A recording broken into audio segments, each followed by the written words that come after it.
It's 10 a.m. and this is Utah's best sports radio. Say my name. You're locked on to Scotty G and the coach, Tim LaComb, presented by Mountain Land Supply on 97.5, the KSL Sports Zone. 97.5, the KSL Sports Zone. Scott Garrard alongside the coach, Tim LaComb. How are you, sir? What's going on, my guy? Let's do it. We are. We made it to Wednesday already. We gotta have a conversation here, though. What you're wearing right now should be in a frame, in like a cryovac frame, not on your body, not on your person right now. Why? It's just a. You've got a Celtics warm-up jacket or warm-up jersey, yeah, with owned by Larry Bird. Signed by Larry Bird. Hold on, I got to take a picture of this and send it out on the old Twitter account. Hold on. All right. Now turn around. Let me get the front view here. All right. Okay. They say the back's better anyhow. My view. Yeah. The face gets involved. It's a little startling, but I think people need to see the full picture because it's like this is a real deal here, man. Yeah, I bought this years and years ago, but I don't hang stuff. I wear it now and again. What were you wearing? Oh, you were wearing the Sammy Hagar shirt yesterday. Yeah, so I'm just messing around with some of the cool stuff I've collected through the years. Oh, that feels like it should be worth a lot of money, or could be worth a lot of money. Would Lloyd be honking me? No, I don't think so. Well, Lloyd would probably honk. Let's give a ceremonial honk just for the hell of it. Yeah, I mean, I could see him doing that just because he wants to get under your skin a little bit, but still. My goodness, man, that's history right there. You're wearing. Yes, it is. I love it. I love everything about it. It's going to go through the family. My son will get it after me.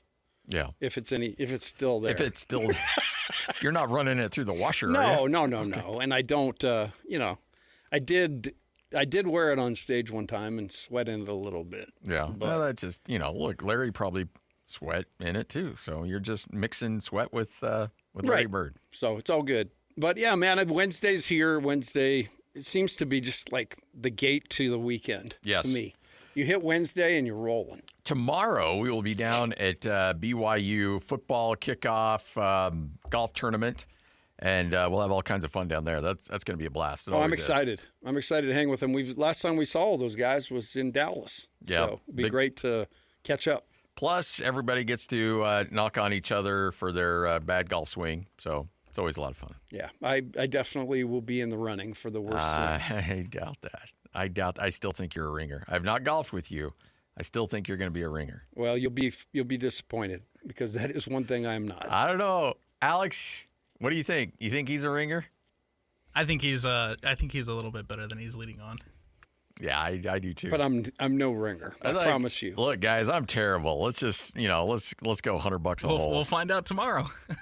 No, that's the other thing. I don't bet on golf either because I'm not good enough. That's a bad investment. Yeah, that's one where because I have not gotten to the point with my game at any point where I feel comfortable going a significant amount of money per hole because that just leads to me playing worse. I'm the kind of guy when the bet thing comes up with the other three, and I'm just like, they start setting it, and I start figuring out, okay, if I lose every hole, I will be in it this much. Yes. I mean, because I don't ever think I'm going to win. I just am not a good golfer. I'm not a steady, solid, consistent golfer. So there is a guy you need to keep an eye on, and you met him at the barbecue, but he is our boss, David Pierce. Is he something else? And I think David tries to slow play it a little bit, that he, I'm not very good. And then he'll list the courses he's played, and it's like, okay, yeah, you're pretty good. So if he gets you out on a course, which he's invited us a bunch of times, and like it's like when my dad for Mother's Day once gave my mom a bunch of like gift certificates for house cleaning, right? So she was going to have a house cleaner come in. Well, the problem is that my mom was so paranoid about how her house looked. She had to clean it first. She had to clean it before the house cleaners came. Yeah, my mom's the same. And so that's how I am with my golf game. Like, I don't want to play golf with anybody until I get my golf game to where I feel like I can at least be somewhat respectable. And that costs me a lot of rounds out there because I end up just not going. So I just need to bite the bullet and just go play golf. But I also feel like, look, I talk sports on the radio. I should be pretty good at golf. So I don't want people to see me taking a swing and sending it 3 fairways over. There's nothing worse. Like people have these charity tournaments, you go and the golfer's not necessarily great, but they're the first tee ball. Yeah. And I just think, man, I'm so glad. Can you imagine? Because I can't. No. I have a hard time teeing off in front of the other 3, let alone 70 guys standing there. So there's nothing worse than when y'all get done and the guy goes, well, we got 3 good drives. And then everybody looks at you like, look, I know. which one do I hit? Which one of these do I use to drive with? That's where I'm at in the game. The big one? Oh, the big one. Okay. I'll use that. We've told you about our scramble with Bob Casper. I know. I'd love to hear it. Did Hans play in it? Yeah, Hans, myself, and Lloyd. Hans is pretty good, right? Hans is pretty good. Lloyd's pretty good. I wasn't as good as those 2, but I was hanging in there at that point. And so it was 3 of us playing best ball versus Bob straight up. And Bob still beat us by like 5 or 6 strokes. Does he have one of those pendulum swings? Oh, it's so... And he just set a... And the thing is, it looks so like fluid, like he's putting no effort into it, and that ball just launches off his club. And it's just like, wow, like that looked like a half swing, and just like straight as an arrow, just boom. I talked the other day about Taysom Hill and how long he can hit a golf ball. The best swing of any of those guys I hung around down at BYU, I guess it was probably a tie. I used to put them against each other. It's Dave Rice, our assistant. His swing is immaculate. I could see that. Yeah. And then Robbie Bosco. Well, Robbie. President Bosco. Robbie spends a lot of time on that course. Well, he's been in fundraising, right? Yeah, so that's what you do. He golfs. I think Lee Johnson just goes around and sets fires everywhere, Yeah, I could see that. Lee's the crazy one of the group. But Robbie had the golf game. Robbie's smooth as can be. So Robbie better than Lee? Yes. Okay. Yeah, Lee hits the ball like he punted. He definitely gets it. Yeah. But if I'm going with somebody that I'm gonna stake my claim to this guy. Good short game. Good everything. This guy's, what is it? In golf, it would be a 3-way player, tees, fairways, and greens. Yeah. He's got it all. Okay. All right. Busy day. Once again, as always, Lloyd Cole, once again, as always, on vacation. So we got a busy show. Let's get to it. 97.5, the KSL Sports Zone. It's time to kick off the show with the biggest headlines of the day. This is your starting lineup on 97.5, the KSL Sports Zone. It is your starting lineup here on 97.5, the KSL Sports Zone. I thought we'd have a little fun today and talk a little National Football League because every camp is underway, and now we are looking at who we expect to be pretty good this year, who we expect to be okay, and who we expect to be just absolutely in the doldrums. I'm looking at you, Buffalo, as this feels like the Buffalo Bills year. And Alex, I want you to jump in on this too, because I know you're an NFL honk like all of us. But to me, it looks like if I'm Buffalo, if I'm a fan of the Buffalo Bills, Josh Allen doing his thing as always, you got a brand new stadium, you got all these expectations, it's either put up or shut up this year with Buffalo. And it feels like after they flamed out in the playoffs in Denver last year, that now the expectation is playoff or bust for Buffalo. Because if they don't get there this year, I don't know if they're capable of getting there ever. And if he wants to be considered one of the greatest to ever play the game, he's got to cement a little bit of a legacy by playing in the big game. And that, to me, is where I start in the AFC, is with Buffalo. And then it's a big mash of players mash of teams after that. But it all starts with them. Can they get over the hump this year? That's the million-dollar question. It really is. And the stage is set. You mentioned the new stadium, which looks incredible.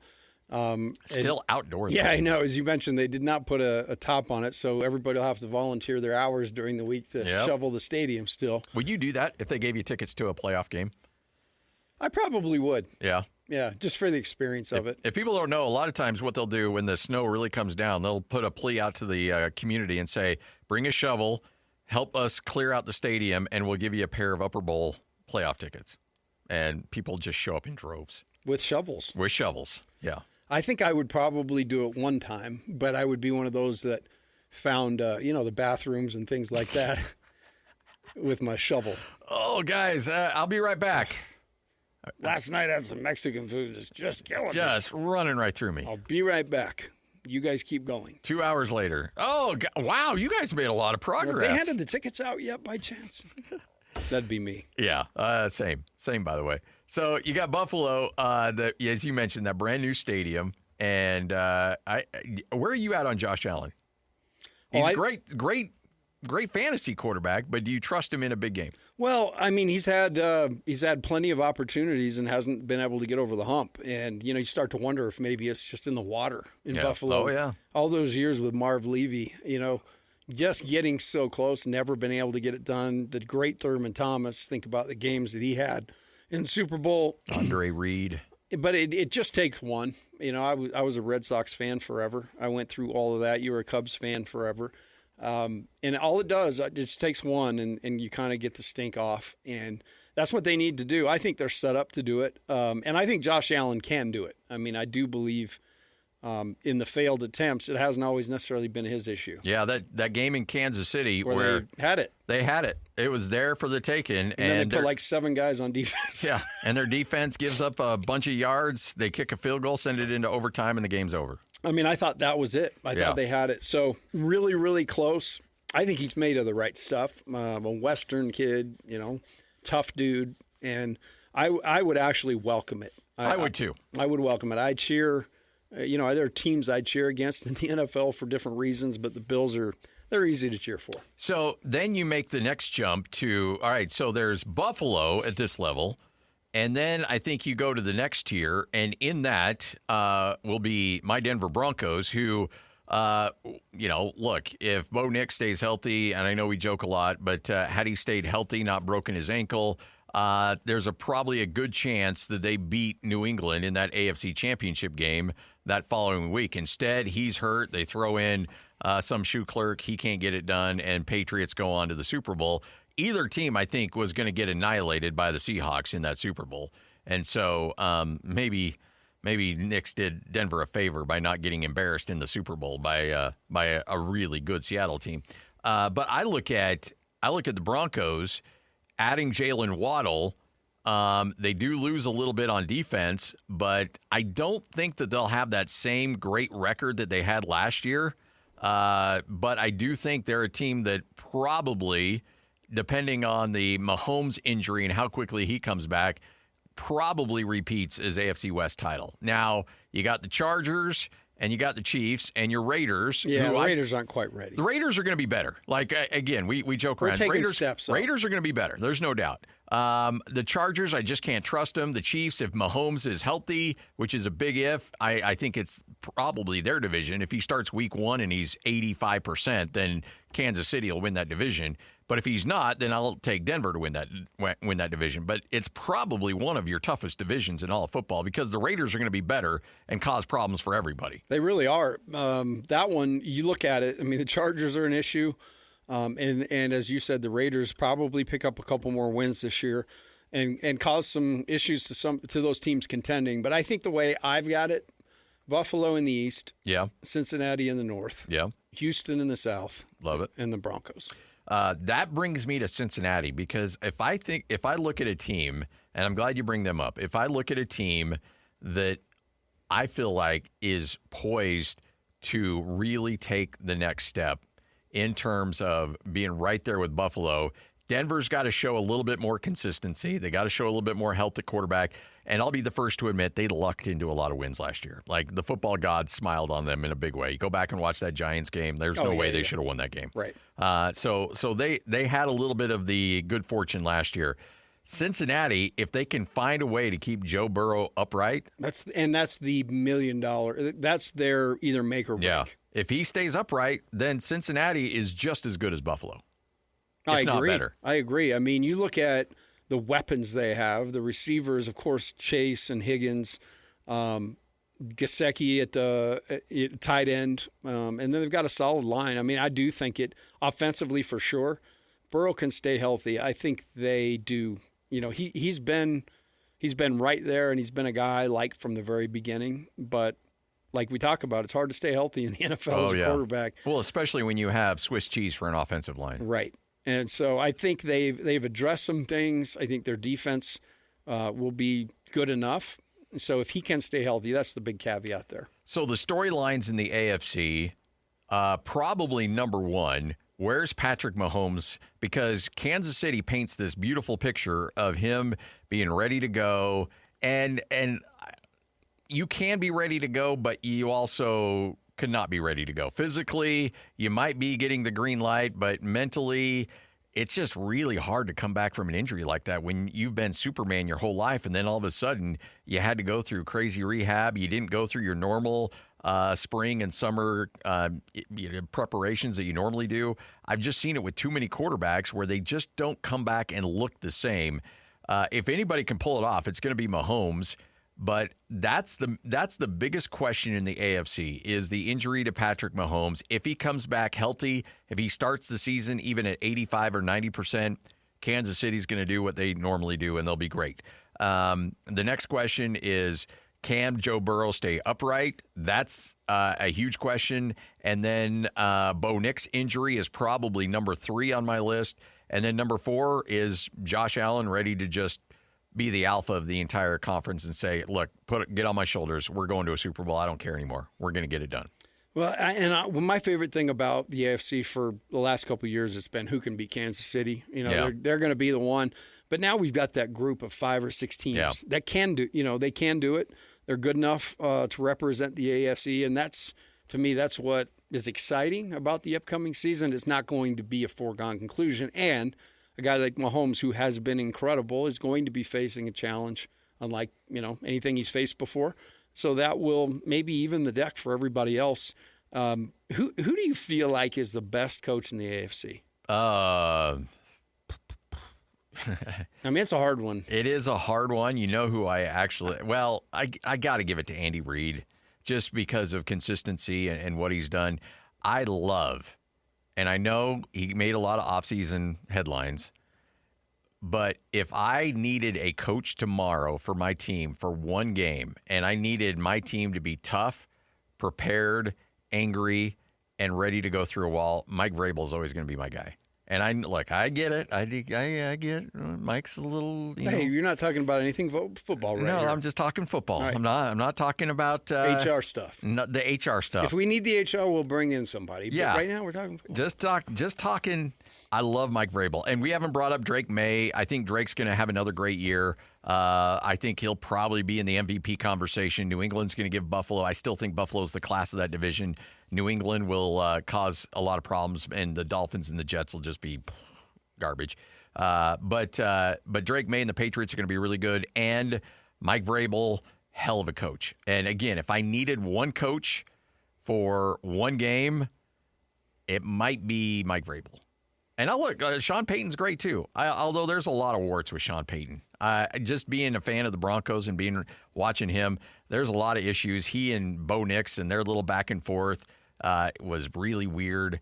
He just feels a little strange with him. But I do love Vrabel, and certainly Andy Reid's the GOAT, right? Right. I mean, I think we talked about it yesterday. If you're given Lifetime Achievement Award, it's Andy Reid.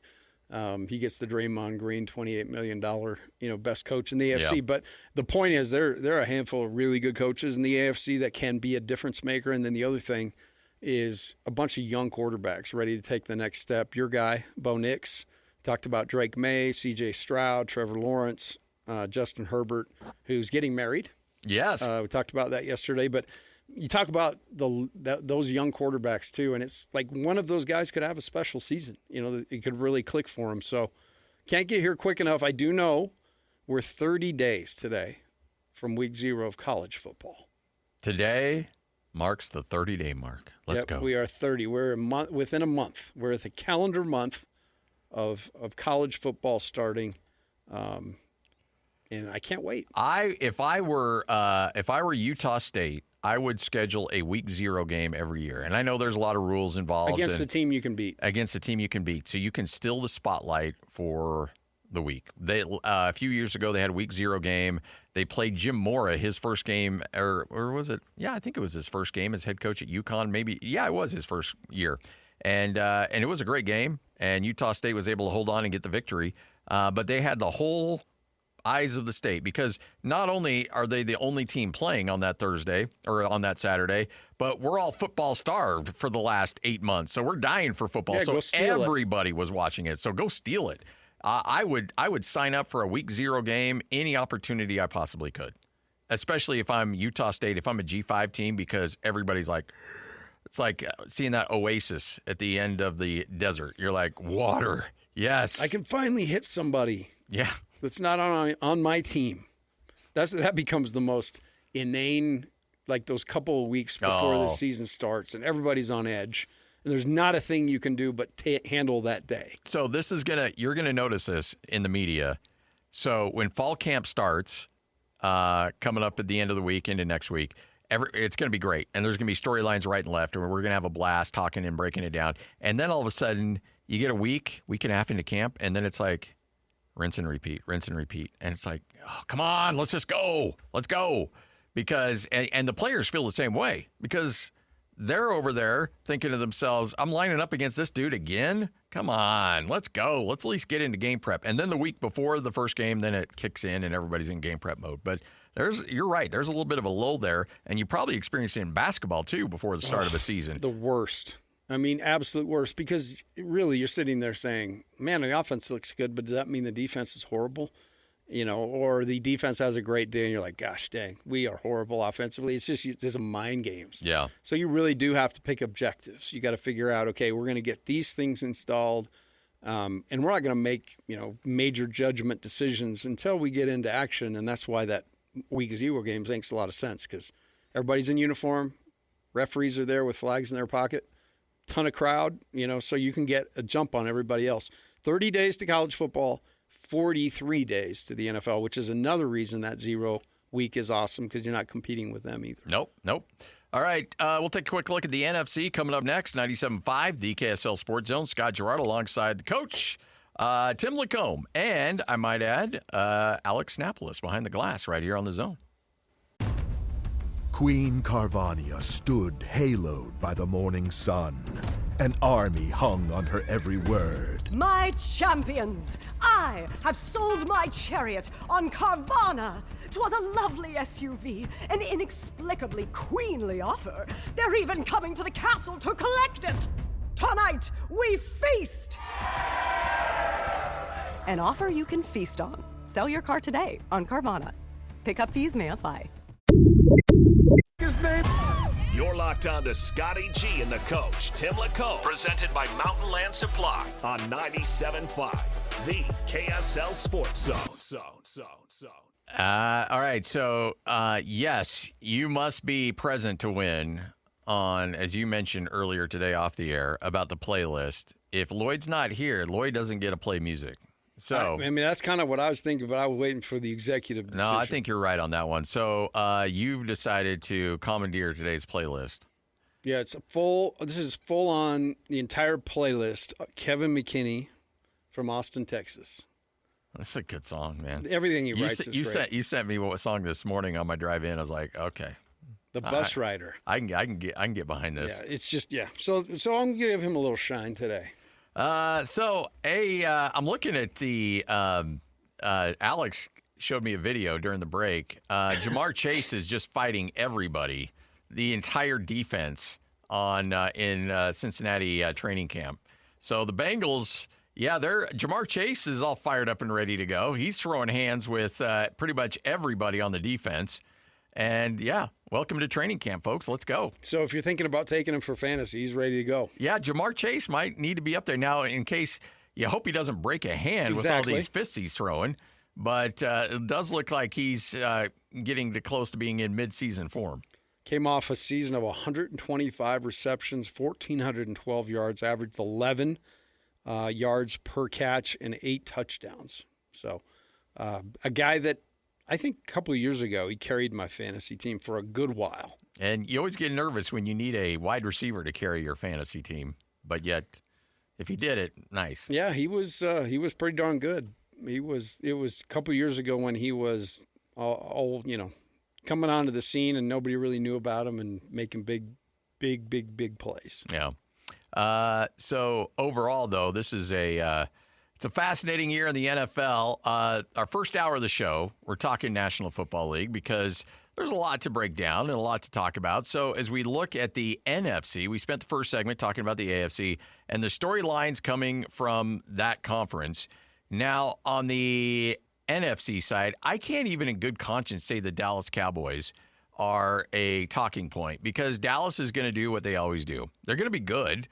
They'll be good, but they'll never be great. And one of these years, I'm going to be wrong, and Dallas will win a Super Bowl, and everybody will celebrate. Hey, look, the Knicks just won an NBA title. Why can't the Dallas Cowboys win a Super Bowl?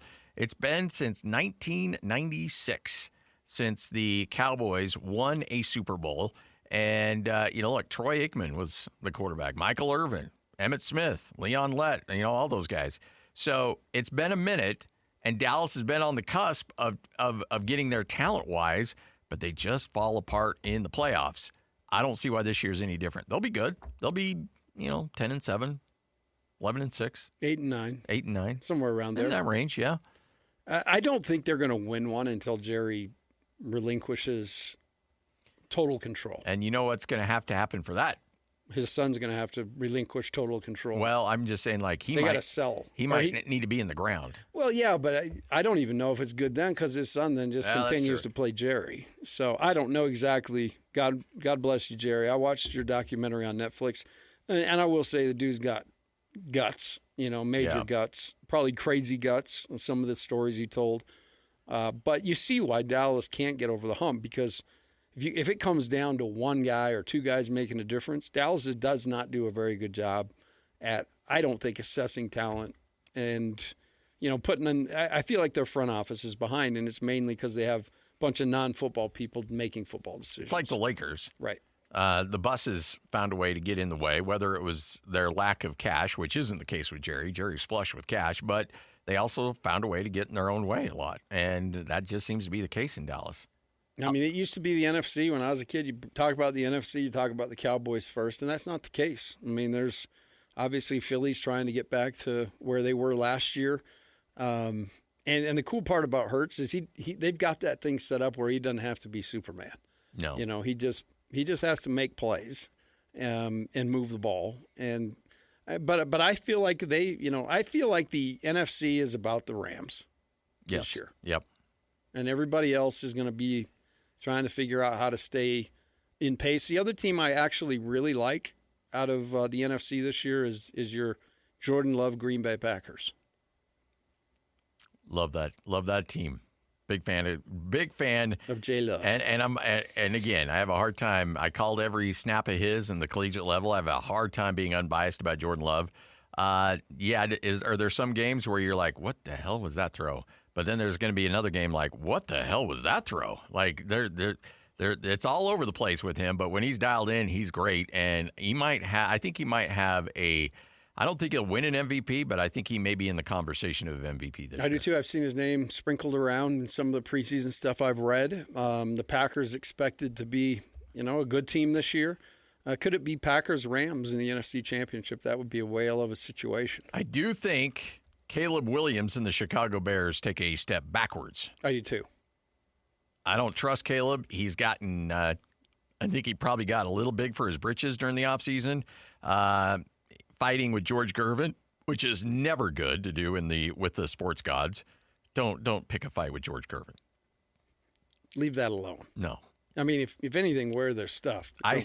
Honor Iceman. Don't fight Iceman. And he wanted to be Iceman, got in a trademark battle with him and lost. And but I don't trust Caleb. I don't really trust that team. Chicago, much like to a lesser extent New York, is where quarterbacks go to die, and eventually it's going to catch up to them. I just don't see Chicago taking that next step. I do like Ben Johnson, though. I do. Yeah, no, I'm with you on that. Yeah, I like the coach. But I think the biggest, I believe in Caleb's talent. I don't love his character. Oh, yeah. And I think character is a big piece of being able to win because you're trying to get all these big dudes in front of you to do their job. And they're going to do it easier for somebody with better character. I don't know if I should tell this story on the air. I think you should. But I'm going to. So, see, Alex is over there like, I don't care. Lloyd would be in my ear like, hey, you sure about this? I don't care. We were at a Pac-12 media day. Hans and I were interviewing all the players and coaches, and Caleb Williams comes by, sits down, and this is the first and only time I've ever seen this with a player. And frankly, I've never seen it with a coach either. Caleb Williams sits down in the chair, and two other people bring chairs and sit down next to him and demand to have headphones on. Now, they're not going to talk. They just want to hear our questions and his answers. It's his PR team. Now, this is USC Caleb Williams. This isn't Chicago Bear Caleb Williams. And so we find a couple chairs. We find a couple extra headsets for his people. And one is a lady in her 30s. Another is a dude probably in his 40s or 50s. And we asked Caleb Williams, and you know how it is. It's preseason media day. We're not Woodward and Bernstein here. We're not throwing out the hard heat. Did you order the Code Red? Yeah, it's like, hey, how was your summer? What are you looking forward to? What are some of your goals? How's the team coming together again? And so we would ask these questions, and Caleb would look over at these people, both of them, and then they would nod, and then he would give the most plastic answer you've ever heard. And then we'd ask another question. And you'd hear this little pause. He'd look over, and they'd be like, and then he would go ahead and answer it. Again, giving no information whatsoever. And that's fine. You can answer it any way you want. But the fact that he was already looking over at his PR people, should I answer this? Do you want me to shut this down? Do you want to step in and shut this down? Okay, I can answer. Okay, I will go ahead and answer it. And then gave it the most public, PR sounding nonsense he's ever said. We worked hard and we're looking forward to a great season. You wrote FU on your fingernails to the Utes. I really just want to focus in on football today. It's like, all right, thank you. We asked two questions and both Hans and I looked at each other like, this is worthless. This is dumb. Let him go. And that was it. But it was unbelievable the amount of things that were surrounding him, and that was in college. I can't imagine what that's like in the NFL, and I can't imagine what that's like after a season in which he performed pretty well and had some signature moments. Look, that fourth down throw, people are going to remember that forever in Chicago. But if he doesn't build on it, people will just look at it as a fluky play. He's got to build on it, and I don't know if he's prepared mentally to be able to take that next step. Do you feel like they get in the playoffs, like the wild card? Or do you feel like miss? I don't think so. I think they miss. They miss. Yeah. Yeah, and honestly, if you're looking at a quarterback in the NFC, another young quarterback, a guy that actually I kind of feel better about than Williams because of the character and all the other things, is Jaden Daniels. I mean, Yes. I feel like that guy is more about business. And, I feel like the last year was really fun to see Washington actually have a team. Yeah. And actually go out there and do some things. So will they, be able to completely, flip it and continue to? I feel like they'll take another step. I think Commanders I think they'll win 10, 11 games. I agree. And you're right. Jaden Daniels looks to me like a guy who, he's about playing. He's about winning. Playing. He doesn't care about the marketing. He doesn't care. Like he'll take everybody's money in the marketing, but deep down it's about winning and playing well. And the perfect comparison to what you talked about with Caleb Williams, because I was there with you this year, and Noah Fafita, who's arguably one of the better quarterbacks in the entire country. And the dude comes up and he looks us all in the eye before he grabs the headset, and he says, "Hey, how you guys doing?" Shakes all our hands, sits down, says, "Where's the camera?" Just so I can situate. Flips his chair around so he can see the camera, and was incredible in the interview. I mean, so you talk about character, and that's my biggest concern with Caleb, is I don't believe, as Majerus used to say to certain guys, he didn't appreciate their effort. He'd say, "Yeah, you're a character instead of having any." And that was one of the ultimate cuts. I kind of feel like that with Caleb Williams. He's a character. He's a guy that will put incendiary things on his fingernails and then act like he didn't. That, he's always kind of playing these games. Very talented. That throw he made may have been one of the best throws I've ever seen the situation. Yeah. But in the end, I think it's that play's awesome, but what are you doing for me on first, second, third all the time? And, willing to sacrifice, willing to get the respect of your teammates. Football's big on that. Football's big in that huddle. Be able to look everybody in the eye and know they're with us. And I just don't know at the end of the day if they look at Caleb and think, is this guy all the way with us? That's what it all comes down to. Like, you can do, like, and I'm putting words into a situation that I wasn't a part of, but just being around you and being around that team a little bit and covering them, I got the vibe that, look, Jimmer was getting all the attention, all the love. But when he got in on that court, all those teammates knew that, yeah, he was getting a lot of attention, but it was all about winning. And so let's go to battle. If a guy's getting all the attention and all the love, and it doesn't feel like he's in it with you in the battles and in the scrums and in the summer conditioning and everything else that goes along with it, they're like, he's in it for himself. And you will lose a locker room very quickly if people get that vibe. No doubt. And people can, this. In our business, you can sense the phonies. Yeah. You can sense the people that are, smiling when the camera's on and then doing their thing. And so I think players, they certainly understand that. So I think that's his biggest fight right now. Talented as the day is long, but can he find it at some point in his career to make the team was as important as he makes himself? You hit it on the head, though. Let's not kid ourselves. It's all about the Rams in this conference. Yes, sir. Now we heard from our guy. Hey, Rams fan. Oh, yeah. All right, how confident are you? I feel pretty confident. I feel pretty good. If Matthew Stafford could play anywhere at the level that he was last season, I think that they got a pretty good chance, especially now that you add Myles Garrett to that defense. Which is cheating, by Unreal. the way. You know what? I'll take it. Were you a little bummed when they drafted the quarterback in the draft because they didn't attack this season? I was. It makes sense though, right? You want to have some kind of plan for for what life looks like after Matthew Stafford. It felt like right now you could have probably added a guy with that 13th pick to bring in somebody to help immediately. But they managed that, didn't they? And so we'll see what that section plan looks like for Ty Simpson going down the line. Stafford's going to totally Brett Favre that thing. He's going to make it so uncomfortable for him. He's going to wreck his life, much like then Aaron Rodgers turned around and did it to Jordan Love. It's going to wreck that locker room. That locker room's going to split in half. He's just trying to get your goat. Nothing can bring me down from Myles from Garrett. the Rams. Don't bring me down. I mean, just okay. Oh, yeah, let's take him. Honestly, how surprised would you be if Adam Schefter pops up a tweet and said, the Rams are trading for Vita Vea? It's like, yeah, okay, fine.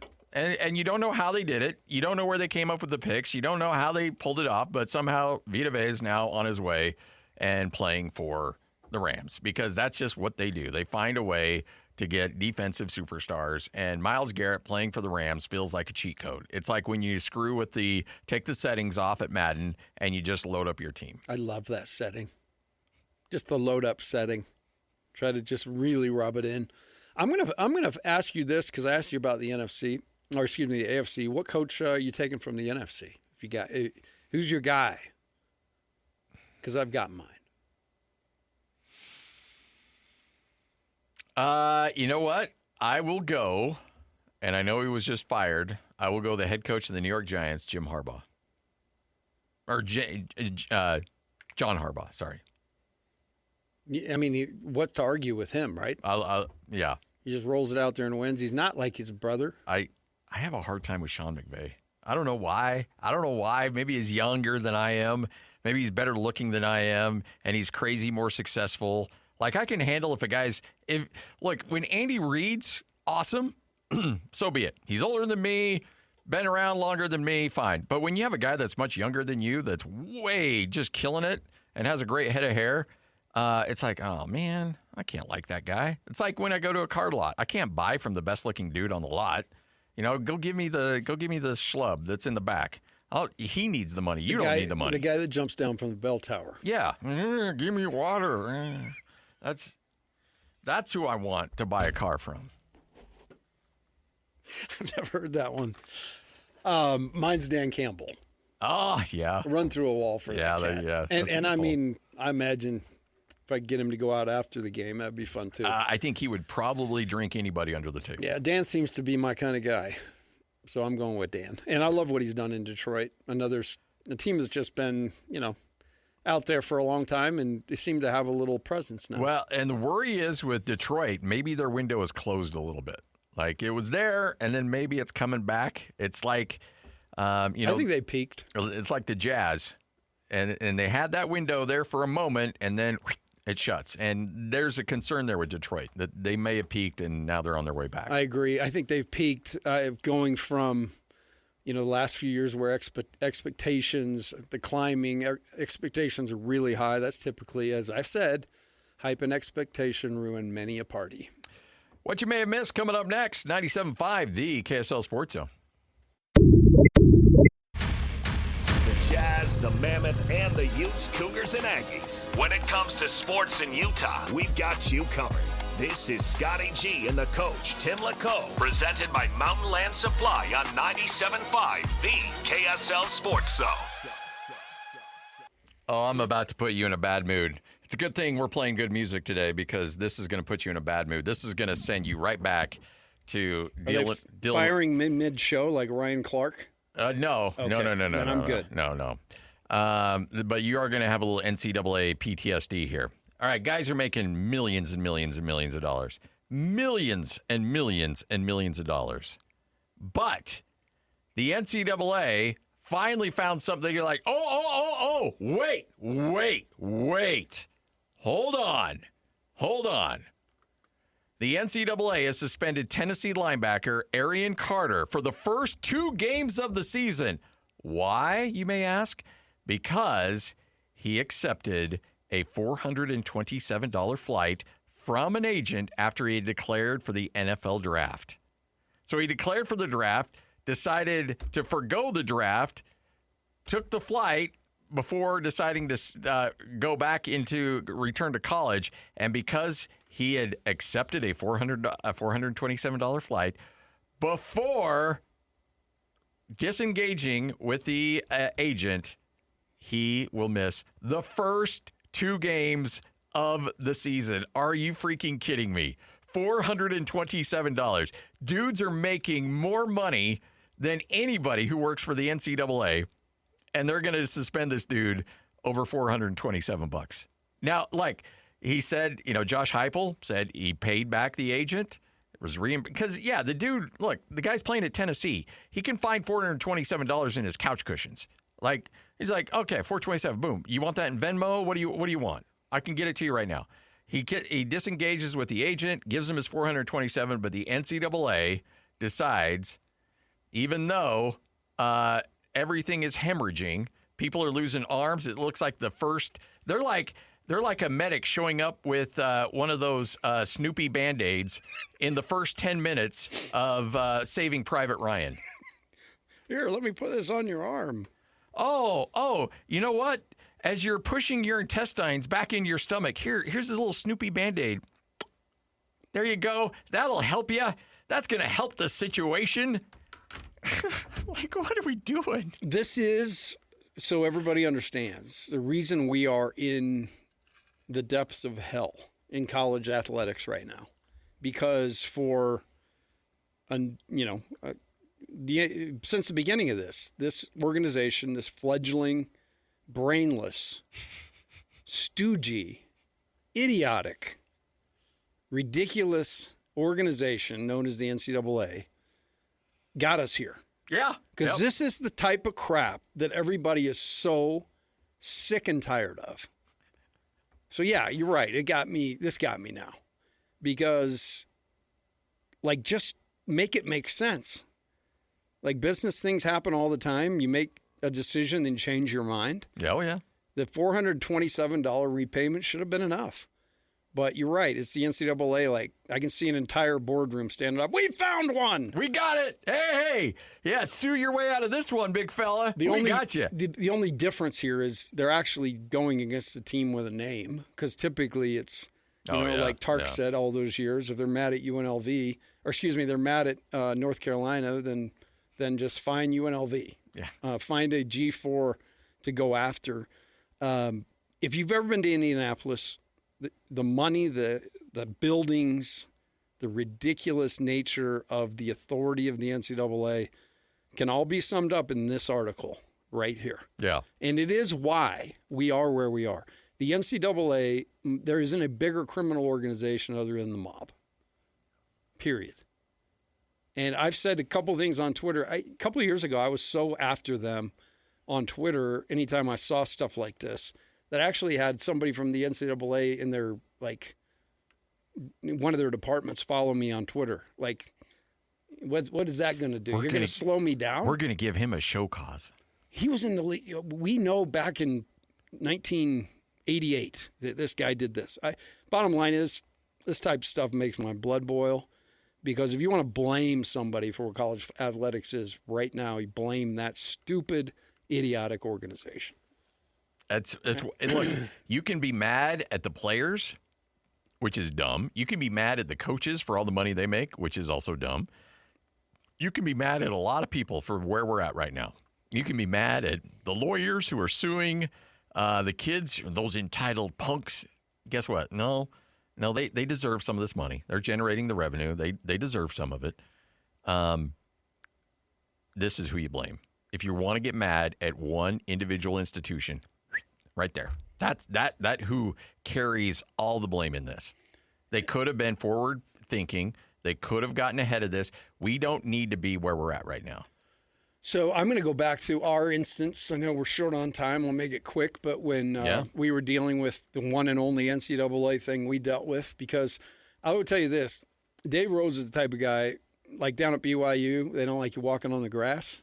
You know, they like their grass nice and green. So it's one of the unwritten rules.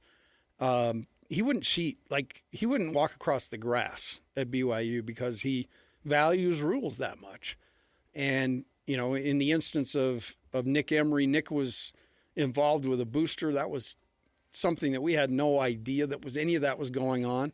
But to take a guy who had done nothing but give, do it the right way his entire career, then to upend and take games away and make the scene they made and fly them back to Indianapolis and have to go all through the rigmarole. What people don't know is they send a team of about 5 people out here, and they were going around to local businesses asking questions.